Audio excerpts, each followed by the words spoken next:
احترامات کتونکو خدای دې وکړي روغ جوړ خوشحاله به نوروز عمر امید راغلی و کویټه ارحم کیفې ته کم چې په کوهاټ روډ باندې هنګو پاټک نکوزه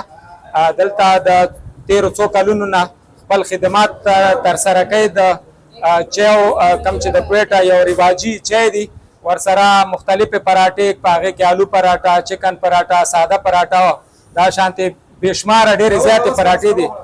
استاد جي دوی چې دی اوس نوې نوې په د کیفې کې چې کوم مټکا آیسکریم دي موږ به چې په ویډیوګانو لیدل یاره د پېښور په مختلفو علاقو کې 400 کې نو دوی دا یو نوښت په دغه خپل کاروبار کې د هنګو د خلکو دپاره کړی دی چې دغه علاقې ته د مټکا آیسکریم راوړي دي په مټکا آیسکریم دوی دلته فعال کړل یو خو دا دی چې د هنګو خلکو ته په خپل شهر کې په اسانه قیمت باندې صفا خوراک د مټکا آیسکریم په شکل کې ملاویږي د دې مختلفې پیدې دي ډېرې زیاتې پیدې دي یوه پیدا خو ده چې د نورو آیسکریمو په نسبت باندې دا اسانه دي ارزانه دي هر څوک یعنی که غریب خلک دي متوسط طبقې والا دي مالدار خلک دي هغه ټولې په اسانه باندې ترلاسه کولی شي دویم نور عالم استاد ما ته خبره وکړله چې یاره دغه شانتې د آیسکریمو څه افتتاح ده دوی دلته خپل کاروبار شروع کړی نو ته به راځې مې په دواړو سترګو ځکه چې دا د هنګو د خلکو کاروبار دی مونږ خوشحالېږو چې هغه خلک چې خپل پیسې لري سرمایهدار دي خپل انویسټمنټ په هنګو کې وکړي خپل کاروبار په هنګو کې شروع کړي د دغه مټکې سره دغه یوه مټکه نه ده چې دوی سره به صرف د دوی چوله چلیږي بلکې دلته چې څومره خلک کار کوي ځوانان دغه ویټران چې دي د دوی چوله به ورسره چلیږي د دوی د کور نغری به ورسره چې دی چلیږي همدارنګه هغه خلک چې مثلا دې دپاره به شودې پکارېږي څوک چې فارمونه لري خپلې غواګانې خپلې میښې لري د هغوی نه به شودې پکې اخیستل کېږي هغه خلک چې ډرای فروټ خرڅوي د هغوی کاروبار به ورسره ښه کېږي د رکشو والا یعنې دې سره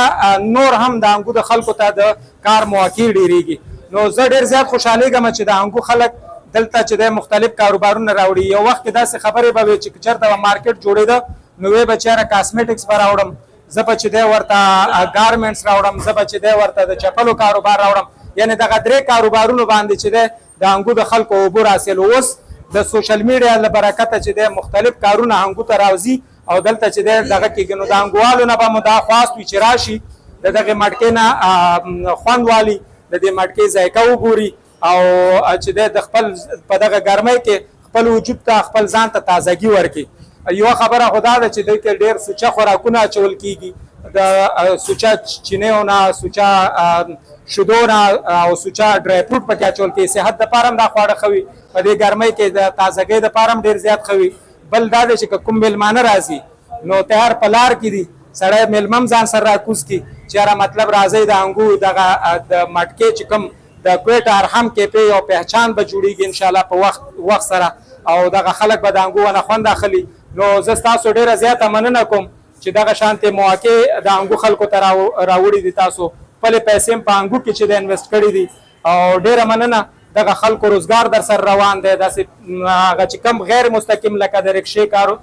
رکشو والا به چې دی تاسو ته سامانونه راوړي بازار نه ډرای فروټ والا نه به ډرای فروټ اخلی همدا شانتې به چیني والا نه چیني اخلی شیدو والا نه شیدې اخیستل کېږي یعنې دغه شانتې یوه سلسله روانه شوې ده ستاسو په وجې سره ډېر ډېر د مبارک وي زموږ طرف نه مبارکي ومنئ انشاءالله زموږ سپورټ به در سره وي د هنګوالو سپورټ به در سره وي تاسو به سپورټ کوئ ډېره مننه خوشحاله اوسئ